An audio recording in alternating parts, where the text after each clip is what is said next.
Hello and welcome to the New Orchard. Today you'll be hearing from a pretty extraordinary guest who I was privileged to interview a couple of weeks ago. Reason why I wanted to interview her is because she was one of the key people who successfully lobbied Australian TGA, that's Therapeutic Goods Administration, which has a similar set of responsibilities to American FDA, to change their classification of psilocybin and MDMA nationwide. Let me briefly quote a few lines from the official press release published on TGA's website February 3rd, 2023. From 1st of July 2023, medicines containing the psychedelic substances psilocybin and MDMA can be prescribed by specifically authorized psychiatrists for the treatment of certain mental health conditions.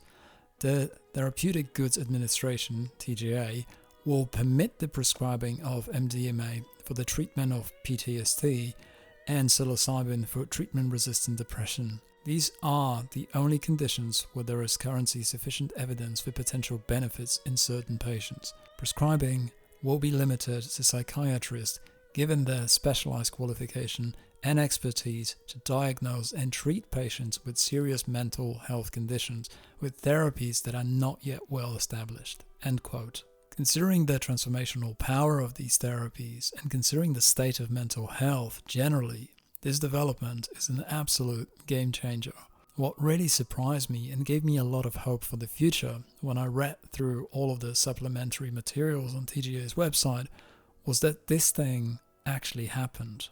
There's a lot of evidence out there pointing at regulators like TGA, FDA, MHRA in UK, and so on, showing that these bodies, at least at times, tend to regulate for the benefit of the industries and not so much for the benefit of the consumers. There are some uncomfortable data sets, especially from the last few years, that demonstrate this inverted state of play. On top of that, funding sources, which are in public domain, show, for example, that TGA is funded primarily by industry fees and charges, with only about 7% of its funding coming from public funds.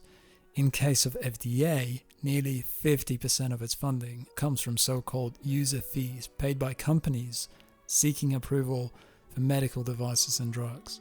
Do you see a conflict of interest in this setup? My guest today is Tania de Jong. And when I found out about her involvement in this monumental achievement with TGA, I instantly wanted to talk to her about how the entire process started, who was and who wasn't on board, what kinds of strategies did the team come up with, and how did her lobbying group deal with all the setbacks along the way. What's also extremely interesting about our guest is that prior to her first psychedelic therapy session in Amsterdam, she never smoked or drank alcohol, and the only class of drugs she's ever ingested were the ones prescribed by her medical doctor. Over the past 2 decades, Tania started no less than 7 companies and 3 charities, one of them being Mind Medicine Australia. She's a member of the Order of Australia, sought-after keynote speaker, and what's even more impressive, Tania is a world-class soprano who performs both as a soloist and as a part of a group, and who to date released 10 albums. This lady's an absolute tour de force and an all-round wonderful human. Now that you know why I've decided to conduct this interview, let's dive in and hear how it all played out. Tania, you've had a truly unique career as a renowned opera singer, entrepreneur, and now an advocate for psychedelic-assisted therapies. Would you be able to share a bit about your personal journey that led you from the arts to mental health advocacy and psychedelics? What was the turning point for you? I'm still very much focused on my creative career and my creative offerings. And my real passion is very much music and singing and using voice as a healing modality for groups and communities and helping people to find their voice and awaken their true voice, because that's very much a part of integrating all parts of yourself. And I guess, though, that being a performer and musician and creative person, I've always been very aware of mental illness, and many performers, in fact, are afflicted by mental illness, and that's probably what makes many of them such geniuses. And so I've often performed with people who've had different kinds of mental illnesses, and I've been aware of the increasing amount of mental illness in our community, and especially over this last number of years since COVID and everything. And I've always been very much a biohacker, so I've always been interested in hacking body, mind, and spirit, and tried every different kind of modality you can think of, really just to unlock more of my potential and be all I can be and contribute what I can to this world and to all sentient beings.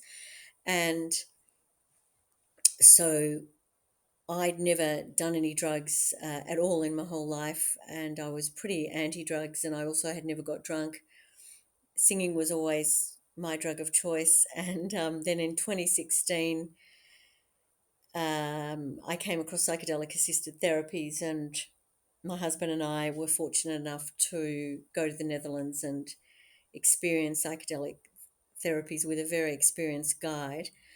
And it was a life-changing experience. It really altered everything in my life in that one day, and provided enormous insights and healing and aha moments and connection and a sense of oneness, a sense of being part of everything and everything being part of me.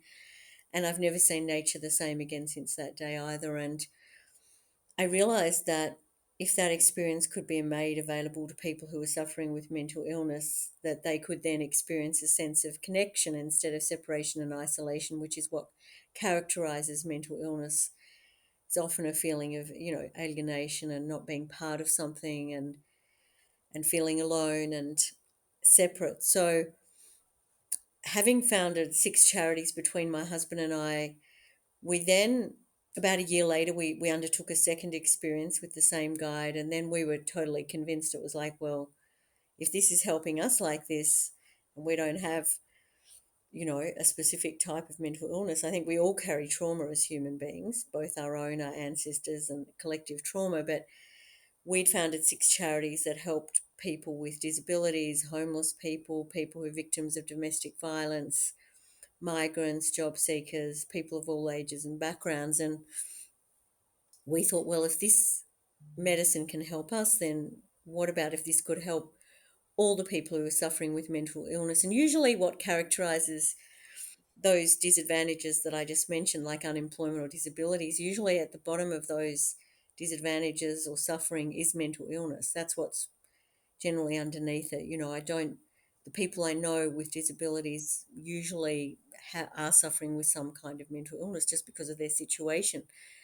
And people who can't get a job, it's similar sort of thing. Or if you're homeless, if you don't feel worth it, or if you don't feel connected to others, then that's a real shame, because we only get one chance at this that we know of anyway.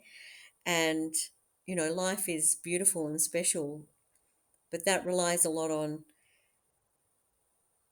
loving and being loved. If you can't love yourself and others and feel love from others, then life is quite different. And so I think one of the great gifts these medicines give to people is a sense of, as I said, connection, but also a sense of great love, and also enormous illumination, which helps to bring out the darkness, to help uncover the shadows that might be pulling them down into a darker sort of place. And so once you can start to connect a bit more into your shadow self and see it for what it is and uncloak it, then you can become more whole. And once you become more whole, you become more of who you really are. And then you can start to share your gifts more with others and experience greater love. As somebody who had no awareness of these alternative healing modalities, when you finally came across it, what was your initial reaction? Did you bring a lot of skepticism, maybe even anxiety about going into this process? Or did you have a long build-up runway before your first and second session that gave you peace of mind and confidence that this is actually the right thing to do for you? Well, it was Tim Ferriss that I read his 5 bullet blog on Fridays, and one particular Friday he had talked about a study at Imperial College London that he donated $100,000 US to, and it was for researching the use of psilocybin for depression. I'd never even heard of psilocybin. I had no idea what it was. And I clicked on the article and I was amazed that, 80% of these patients went into remission from their depression or anxiety after just 2 treatments. And one of the people who was profiled in the article was a Jewish man who had ancestral trauma from Holocaust, and my parents and grandparents are Holocaust survivors, and I'd always felt that there was some of that trauma that I was carrying epigenetically, and that, wow, this somehow resonated with me. It was like a light went off in my head, and I just said to my husband, "We have to do this." And then he said, "Well, why don't you contact the researcher who was Robin Carhart Harris, was one of the key people named in the article." And I did contact Robin, and we've become great friends. And we couldn't get into any of those trials because we didn't categorize as, having the particular mental criteria that mental illness criteria that they were looking for, but they were the ones who did introduce us. And yes, I mean, was I nervous? Absolutely. I was absolutely petrified. I mean, I've always been a bit of a control freak probably before I started taking these medicines. I'm a lot better now, but back then I just thought, even though I'd read all the research, my husband actually didn't read any of it. He just went with it and trusted me, whatever I was organizing. I think even on the day he had no idea that what we were really doing. Right. Yeah. Wow. And he went to, Wow. and he went to meet the guide, and he quizzed the guy for an hour about what was going to happen. He still didn't understand. Whereas I'd been watching videos and reading articles for months, um and even though they were very reassuring, I still thought, well, could I lose my mind? Might I have a heart attack? All these things, they cross your mind because there's so much stigma and taboo around these medicines, which is very unfair because they are extremely safe in their pure form at the right dose with a, with great supervision. There's really very little that could go wrong, unless, of course, you're not suited to having the medicines and that you might have a pre-existing psychotic state or something else. But in my case, I was afraid. I I wrote my accountant a note the day before and said if something was to happen to me in the next 24 hours, that these were my last wishes. That was how scared I was. And, but I still did it. And it was strange for me to sort of feel like I was climbing out of my body because, obviously, that's what happens when you take these mind altering substances. But the dose that we had was so significant, which was great, and I'm forever thankful that it was that. I don't even know what the dose was, but it was a high dose, and really we had no option. We just we just had to go, and we had to let go of um, whatever it was that we were clinging on to or holding on to in the physical material world, and just start to travel. But I do recall that in the very first experience, I, I traveled not very far yet, and then these red boxes came up. 3 red boxes came up over a gutter with, with water going underneath, and the red boxes each had the word ego in them with a red cross. And I just went, shove that bloody ego down the drain, and I kept trying to push the ego down the drain because I didn't want it there anyhow. And so I just kept pushing and pushing, and you get the hell out of here, like, and then it vanished, and it was like the ego was all gone, and I was flying, and I was traversing space and um, the underworld and everything in between, like the cosmos, the animal kingdom. Like it was stunning, and um, it was like I really couldn't believe it. And of course, I was no longer Tanya, like I was just this witness that was like having this incredible experience. And, I can't say all of it was blissful, but it was, there was difficult material that came up that obviously I needed to see and lean into. And some content that I don't even know where it came from. I mean, some people say it could be from past lives. Who knows where the content's coming from? I saw things that I don't recognize from this lifetime. Um, but it's always been a very interesting process, and I've always come out of these experiences feeling grateful to have them, and that like as a human being, it's been the greatest evolution for me to be able to work with these medicines, um, and wonderful guides in various different locations around the world to be able to unlock more of who I am. And as a result of that, and because we were able to unlock more of who we are, and we're still in that process, we always are, I think, to the day we die, but that was really what inspired us. And then we started going to all the conferences and events around the world, meeting the leading researchers and scientists and clinicians in this space. And then really it was in conversation with Rick Doblin in 2018, who said, well, why don't you set up a charity in Australia? And of course we did. And that became Mind Medicine Australia, which we launched in early 2019. So we've been going for over 5.5 years now. And as you know, last year we made history by becoming the first nation in the world to reschedule psilocybin and MDMA through our application to the Therapeutic Goods Administration. And since January this year, psychiatrists in Australia who receive authorised prescriber status are treating patients with MDMA or psilocybin assisted therapy for PTSD or depression, treatment resistant depression. So it's pretty amazing, like that. Um, those experiences, which were initially individual for us, just for our own personal growth, now have the power to potentially heal millions of people. And I always think that every dream starts from a little seed. So, and everything, can start from that one little insight. And it's one of the great things about these medicines is they really open that flexibility in your brain, to allow you to then break out of old stuck thought patterns and start to think and dream differently. Well, we'll get to TGA in a moment. We'll pivot to their role a little bit later. After your first session in Holland, was there a part of you that felt destined or spiritually guided to take up this mission, especially in the face of so many obstacles?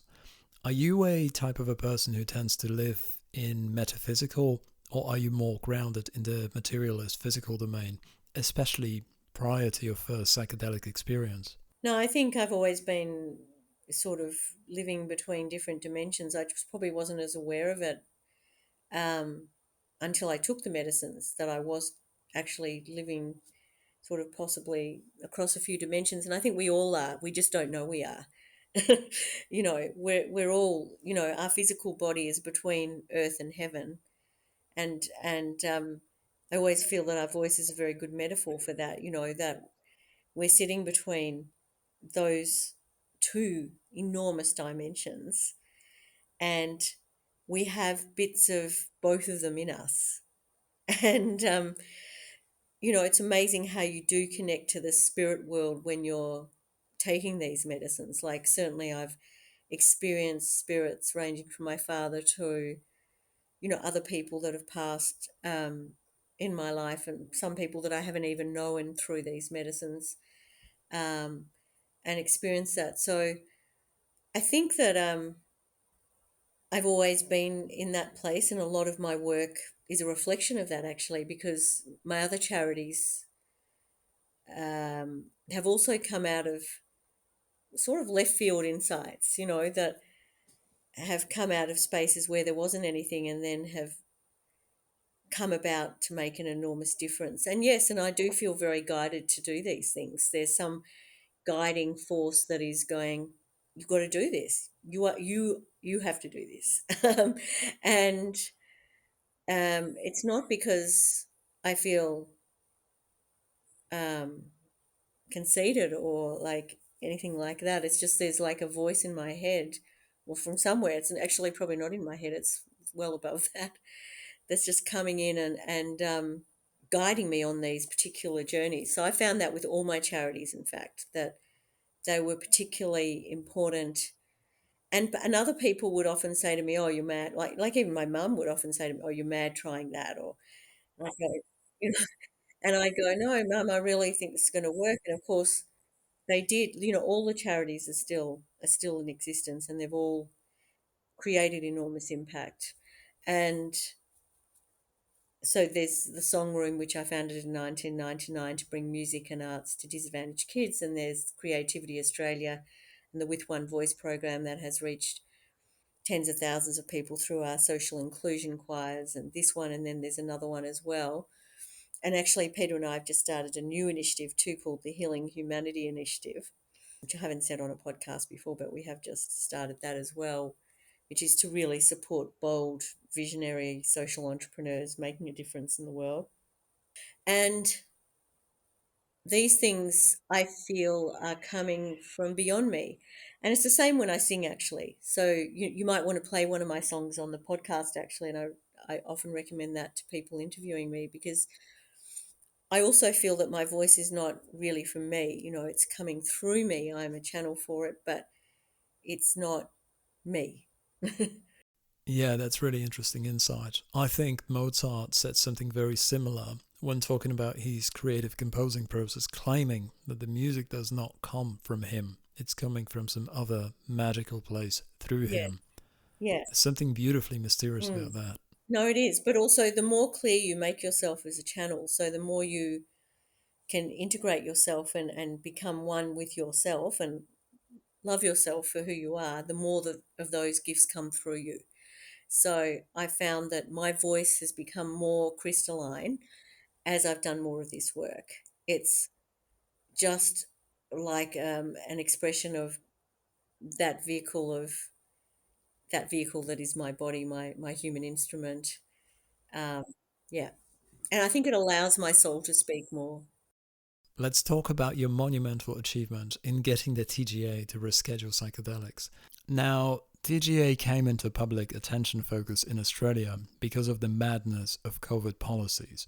During the mRNA experimental drug rollout, there were these quite frequent Senate hearings where John Skerritt, who led TGA, and essentially in those Q&A sessions, had to answer some rather uncomfortable questions from some of the more inquisitive and courageous senators. In my view, and this is my biased subjective opinion, but I think TGA got exposed during that time as a captured regulatory agency that appears to be subordinated to American corporate interests, telling it what to do and how to operate. That was evident to me, at least in the context of these novel mRNA products that were flooding the market at that time. What really is interesting here is that during that time, over the last 3-4 years, while TGA was dealing with the public pressure and political pressure and was so closely collaborating with the pharmaceuticals, I don't think it had any incentive at all to allow a brand of therapy with the potential to annihilate traditional pharmaceutical protocols. But somehow it was open-minded enough to get your application over the line.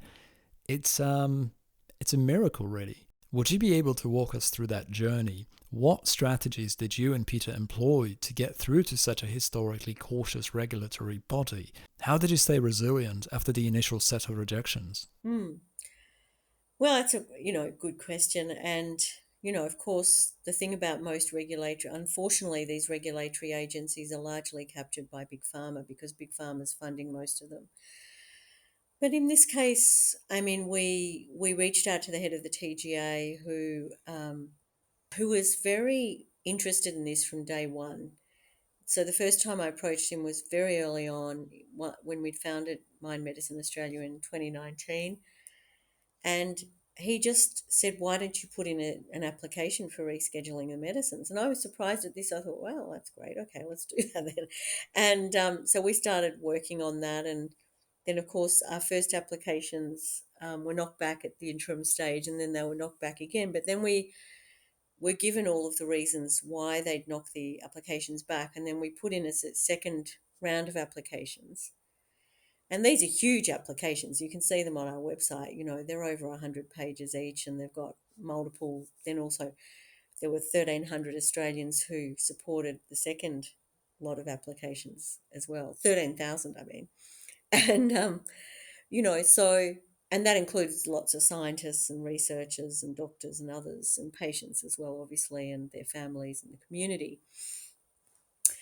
And what really happened at the end was that we presented to the TGA with Professor David Nutt, who's the head of neuropsychopharmacology at Imperial College London. And we also brought in a woman called Vanessa, whose husband had tried every kind of treatment for his depression that he'd been experiencing for only about 4 years, but it was very serious depression. And nothing had worked. He'd been in institutions, he'd tried multiple different antidepressants, he'd had 96 treatments of shock therapy that had damaged his brain. And this was like his last hope to get psychedelic-assisted therapies. And his wife had rang me a couple of years before and said, can you help me get him psychedelic-assisted therapies? And we couldn't at that time because of the laws. And they weren't prepared to break the law, and they couldn't really travel overseas because he wasn't well enough to really travel overseas. And this poor man begged his wife every day to let him go. And he finally did take his own life in 2022, which is not that long before the medicines were rescheduled, which is devastating. And so she came in with us to the TGA, and the head of the TGA had said, we'd said, how many people would we be presenting to? And he said, oh, probably about 15 or so. And there was 130 people there, and some on Zoom, some in the room. And, she presented, and it really, I think, brought home to people what they were denying, like that, what is the risk of providing a medicine like this to people if they've got nothing left?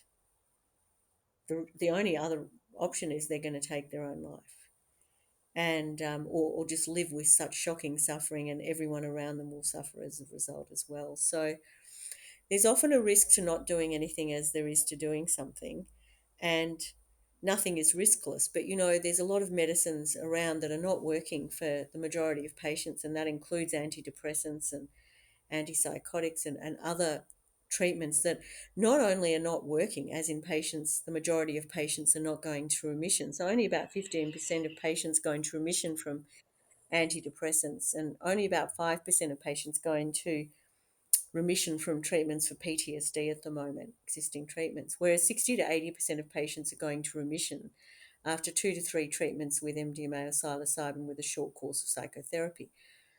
So long as patients are screened properly, that the medicines are provided in a clinical environment, they are extremely safe and effective, far more so than, for example, antidepressants that carry significant side effects and also can lead to significant suicidality or suicide itself.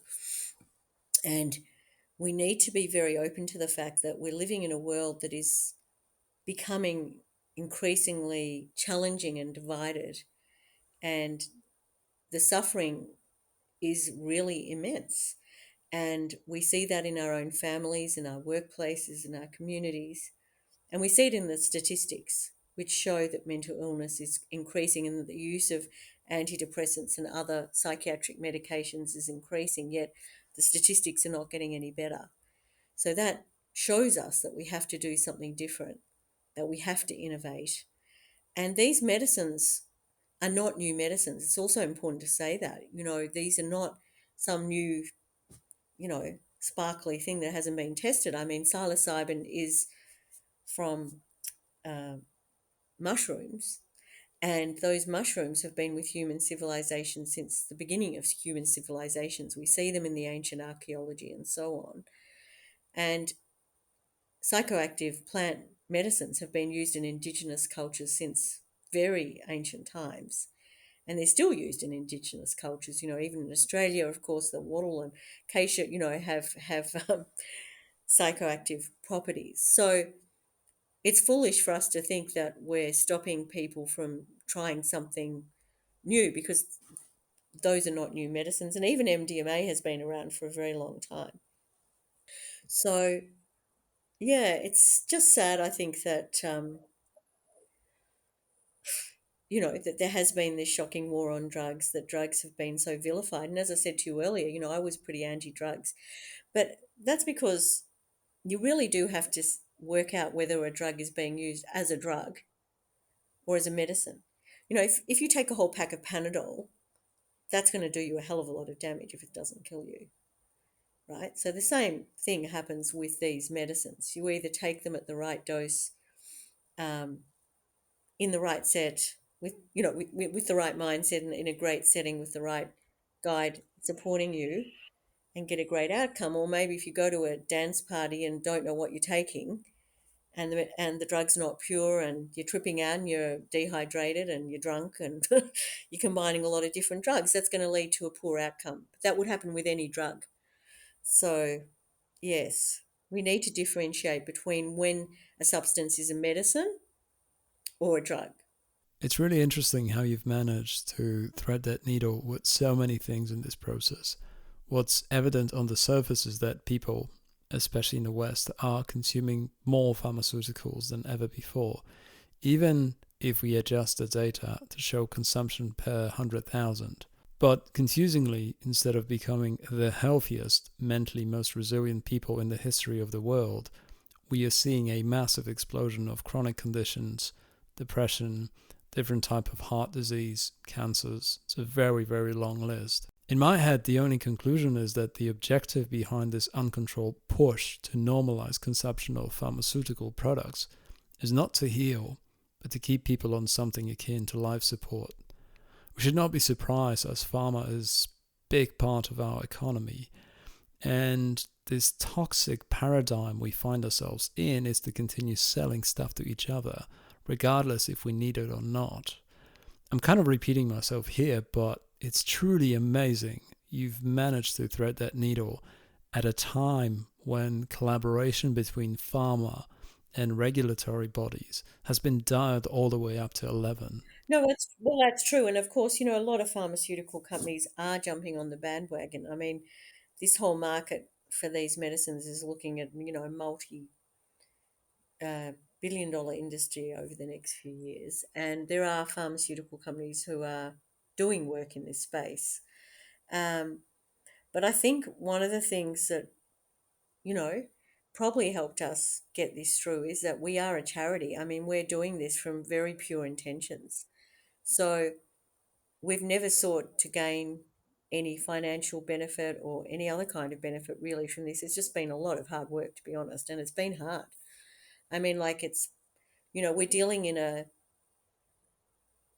sector that is failing, and some people don't want to admit that.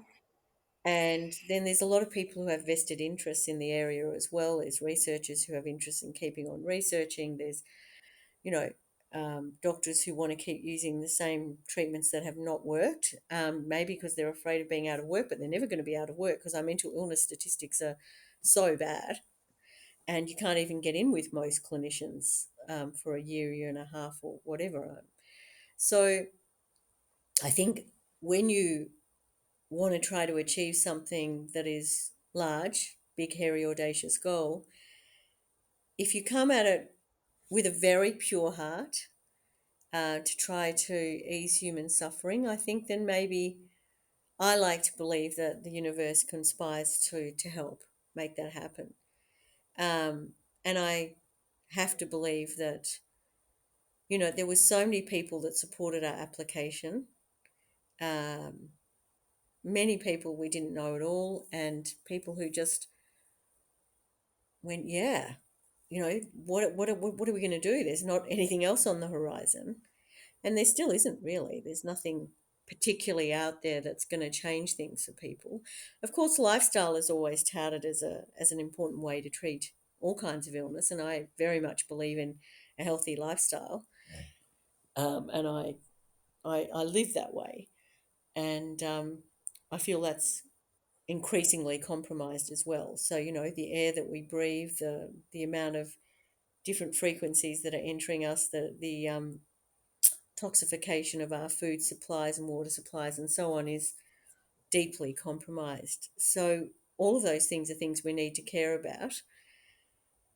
But at the end of the day, if you're suffering with a serious mental illness, even those things are all well and good, but it's hard to do those things without the right window to make yourself feel that you can break out of what's happening to you. And this is what these medicines do, is that they allow you to break out of your stuck and rigid programs that are saying, I'm not good enough, things aren't going to work out, I wish my life was over, or whatever it is that that you might be saying to yourself over and over. Indeed, it's very hard for depressed individuals to get unstuck and somehow jump off these very powerful self reinforcing loops. Mm. I totally understand it's early days in the process, but are you able to talk about early outcomes at all? Are there any success stories you could disclose here? Look, there's been some amazing success stories. I mean, I heard of one where there's a clinic in Perth who have been treating someone who I think had PTSD with MDMA assisted therapy. That person couldn't take the bus or leave her house really. And since she's had the therapy, she now takes the bus regularly. And that might not sound like a big deal to you, but that's a big deal for someone who's like isolated in their own house. I mean, we've had psychiatrists tell us that one treatment with the therapy is the equivalent of a few years of therapy with that same patient in terms of the progress they've been able to make with that patient. And it is only a few months now. There's there's a growing number of authorised prescribers in Australia, and they're all doing a great job to work with patients and to learn more about these treatments and so on. And of course, as you'd know, we run one of the leading training programs in the world, our certificate in psychedelic-assisted therapies, and we've now trained, um, I think by the end of this year, over 500 psychiatrists, psychologists, doctors, nurses, and counsellors and psychotherapists and social workers and so on. And many of them describe the training as the best professional development they've ever done because they're not only learning from an incredible world-class faculty that includes people like Dr. Bessel van der Kolk and Dr. Gabor Mate and people like that, but they're learning therapeutic skills, and often medical practitioners are not taught those particular skills, really how to sit with a patient, how to hold space. They're often taught, obviously they're taught the sort of scientific stuff and how to prescribe medicines and all of that sort of thing, but in short medical consultations, you don't really get the chance to sit with a patient and really get to learn about them and just sit and be an observer and support. So, this whole modality of treating people is very different to the normal prescription, and you give someone a prescription, they go get it from the pharmacy and then take it home. The patient never gets to take it home. They sit with two therapists, male, female, in a lovely therapy room that's made to feel more comfortable than a normal clinical room, and they've got headphones on, so and eye mask on, so it's a very interior experience, and it's all about going within. And the interior landscape is where change becomes possible, and you really start to connect into your body and your psyche in a whole different way than what we're used to, because we're living in such a visual world. We're constantly distracted, so we're looking outside of ourselves all the time. This is all about going in, and that's why it's so powerful. The rescheduling of psychedelics in Australia was absolutely unprecedented. Do you see this as a part of a larger global shift in how we understand healing, trauma, and consciousness? What do you think this means for the collective psyche, both in Australia and around the world? Well, I really hope it's the start of a major healing shift, because we absolutely need that. I don't see how human civilization can continue the way it's going. So we need to shift, and we need to start healing ourselves and not relying on others to heal us. And that's one of the really great gifts of psychedelic assisted therapies, is that you become empowered for your own healing.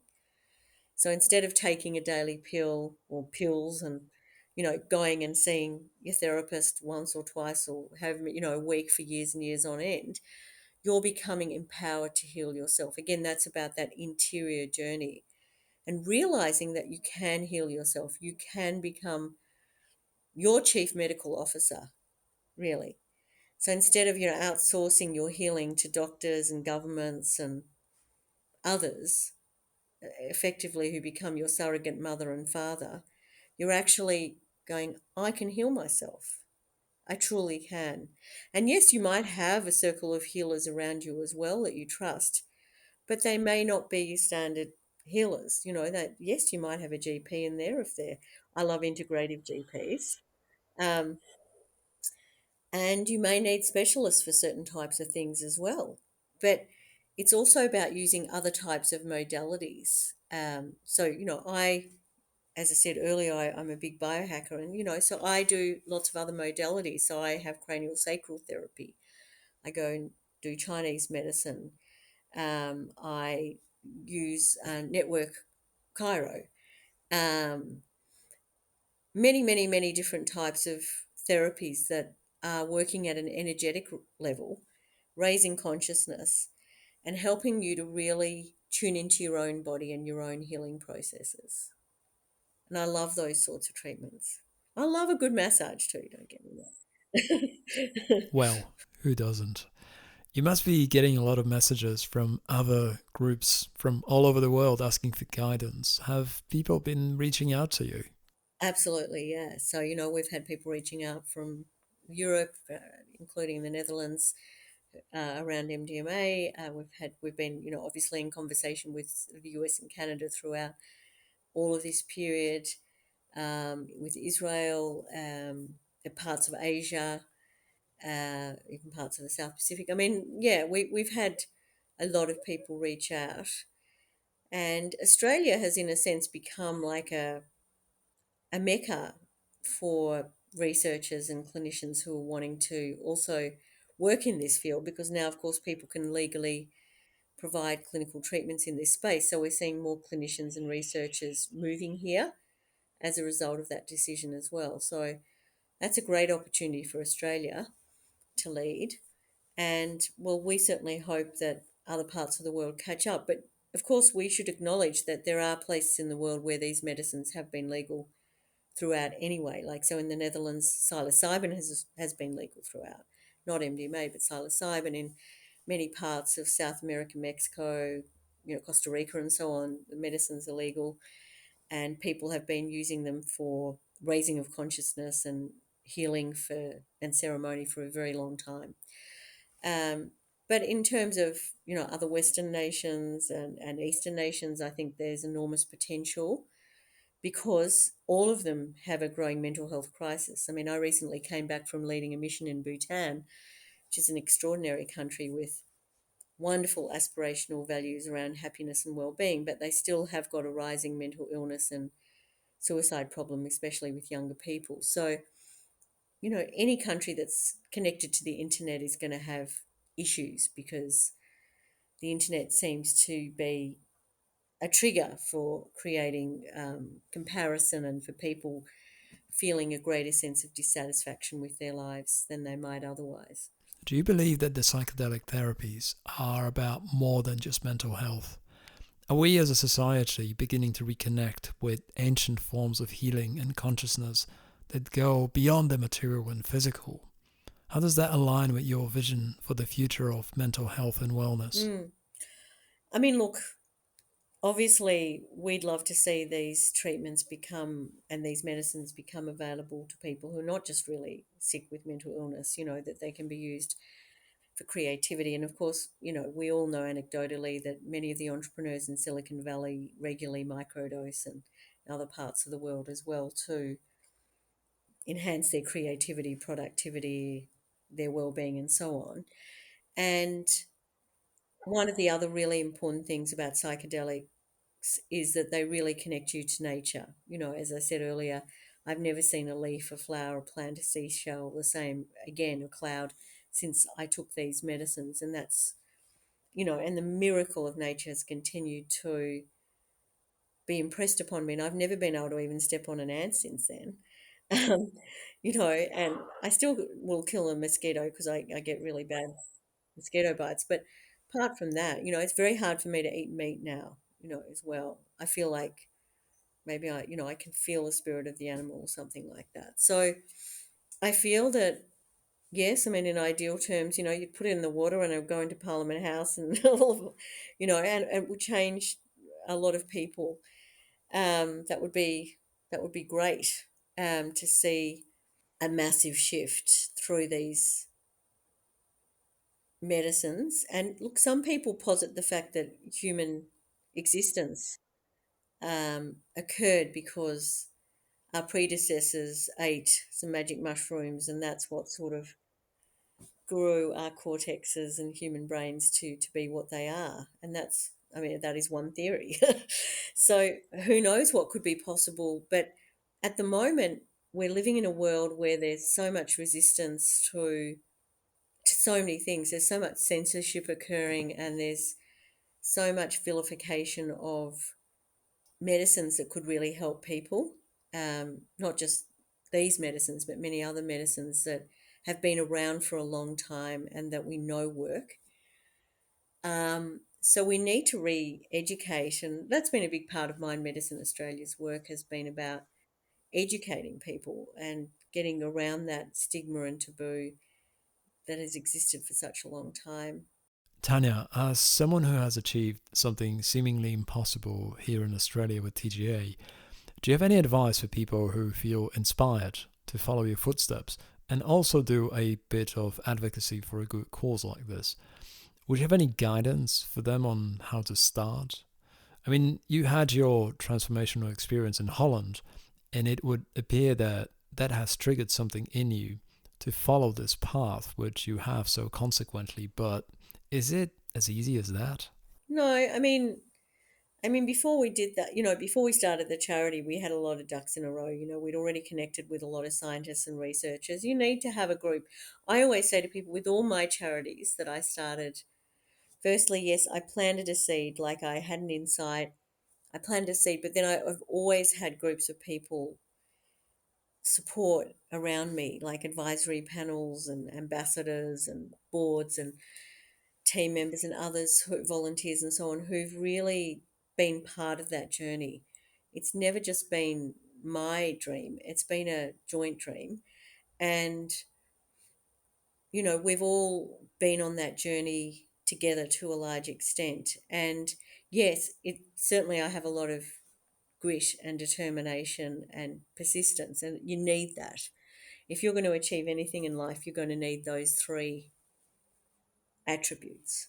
And courage. You need a lot of courage to keep going, because we were attacked by a small group of people for a long period of time for doing this work, people with vested interests who didn't want this to succeed, despite the fact that it could potentially heal millions of people. I mean, the selfishness of that is pretty awful. But, it takes all kinds. And at the end of the day, we're living in a world where there's a lot of suffering, and it's very hard to get every person onto a page where they understand that we're all one. There's still, we're living in a world where us and them has never been, in a sense, worse.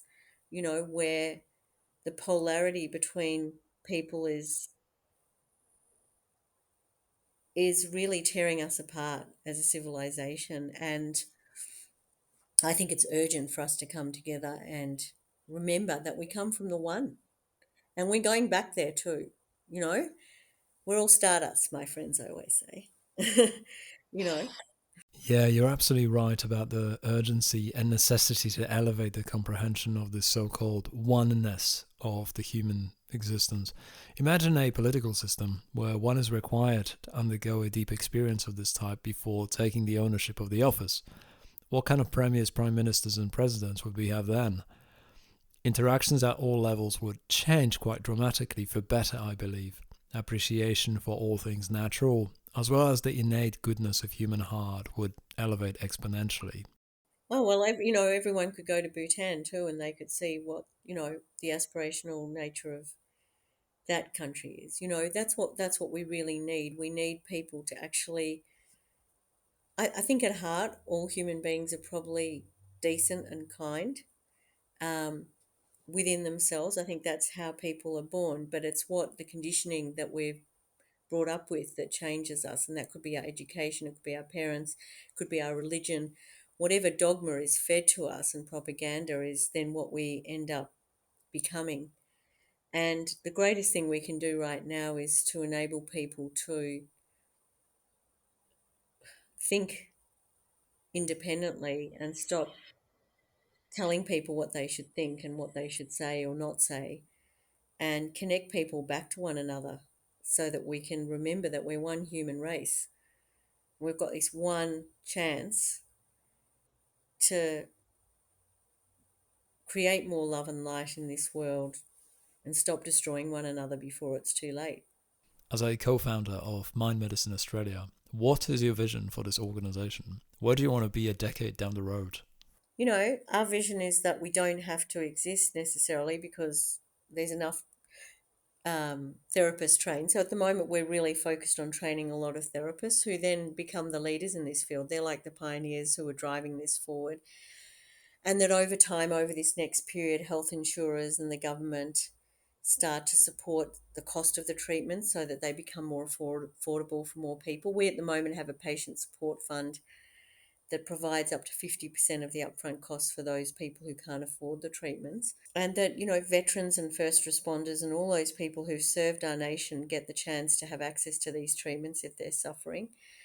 And that anyone who is suffering gets the chance to have these treatments. And that, as I said earlier, that broader thing is that, we stop this war on drugs and we start actually providing safe access to medicines that could be valuable to people with guidance on the risks and benefits and support rather than criminalizing the use of drugs that could be valuable to people and that could help heal them because we need every member of our society participating and helping solve our wicked problems. We can't really afford to have such a huge proportion of our community and society who are incapacitated, unable to think clearly, or bedridden, or just unable to have jobs or relationships. That's a pretty sad way to live your life.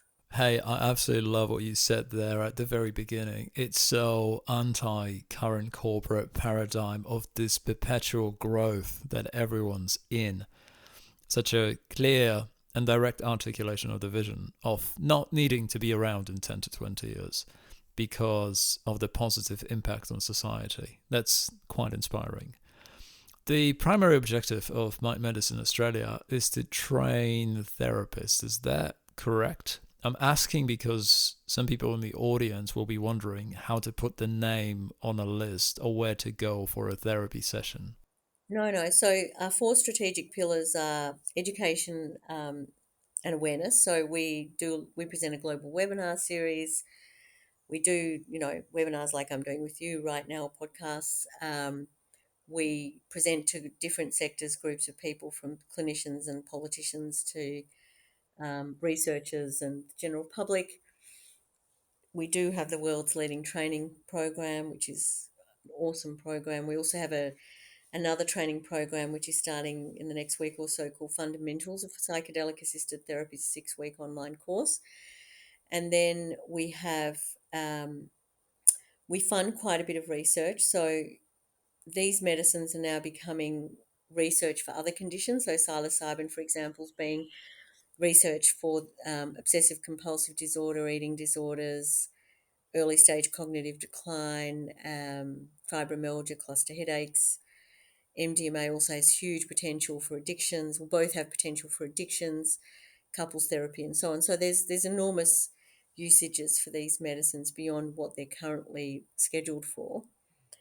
And we're funding quite a few trials, and then we also have a wonderful supply agreement with a Canadian pharmaceutical company, and we have the cheapest source of psilocybin and MDMA, very high quality, that we bring into Australia for these treatments. And we also provide protocols to clinicians to help them start and roll out these treatments in their clinics and so on.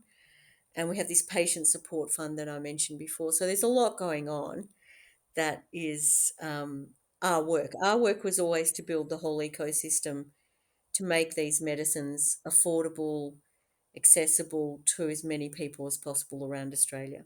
Yeah, that's amazing. You are on this amazing journey doing what you're doing. It's truly exciting stuff. How can people find you? Where should they go for research materials and contact details? What's the best way to do it? So mindmedicineaustralia.org is our website. Or is it .org.au? I can't remember. I think it's .org.org. And then I'm at taniadejong.com. People are welcome to reach out to us. There's many ways you can get involved. You can donate. We need people to donate. That's really important so that more people can get access to the treatments through our patient support fund. We also have potential roles working with us, volunteering with us. There's many ways that people can get involved and do get involved.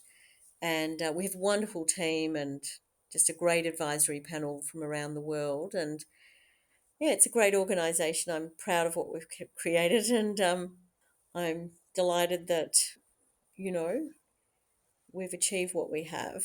It's exciting. Well, considering your achievements, I think you should feel proud. You've done great things, and I'm sure you will continue to make bigger and bigger impact on people's mental health and just general well-being. Thank you very much for your time today. It was great getting across your story and the nitty-gritty of what Mind Medicine Australia is all about. I really appreciate it. Thank you. It's a privilege. That's it for today. I hope you loved listening to Tania's story as much as I've enjoyed interviewing her. I find TGA's attitude and response to Tania's campaign quite astounding. And as said before, I'm hopeful that the resulting rescheduling will have permanence and will not be subject to counter-campaign or lobbying by the all-powerful Big Pharma, who might feel threatened once traditional customers for life start peeling off. I want to close this episode off with a bit of news out of the USA. There's a company there called Therapeutics, which filed an application for FDA approval of its version of MDMA-assisted therapy for PTSD in February 2024. FDA rejected that application and asked Lykos to undertake another large-scale trial of the drug in people with post-traumatic stress disorder and resubmit its application. Not a great result for the company, but at the same time, it would seem that the door is still opened. The only problem is that large-scale trials can get quite expensive very quickly, with the enrollment of just a single participant costing up to $50,000. If you need a well-powered and diverse study, you're looking at a group of 100 to 200 people, and your cost running up to anything between $5 and $10 million in no time. Apparently, FDA's decision was a result of the company's specific approach and not so much an outright verdict on the potential of therapeutic psychedelics, which is the silver lining in this story. Bottom line though is that this outcome cuts off any path of legal therapy to, I'd say, thousands if not hundreds of thousands of people affected with PTSD. I sincerely hope that Lykos or a different group will try again in the near future, because if any country needs to rethink its mental health policies, USA would be quite close to the top of a very long list. The song playing in the background is called Angel Song, and it's from Tania de Jong's Heaven on Earth album. I will let it play out to the very end. It's a fitting tune considering the theme of this episode and a pretty cool piece of music. If you've enjoyed this episode, please do give us a rating or review. Thank you for your attention today, and see you next time.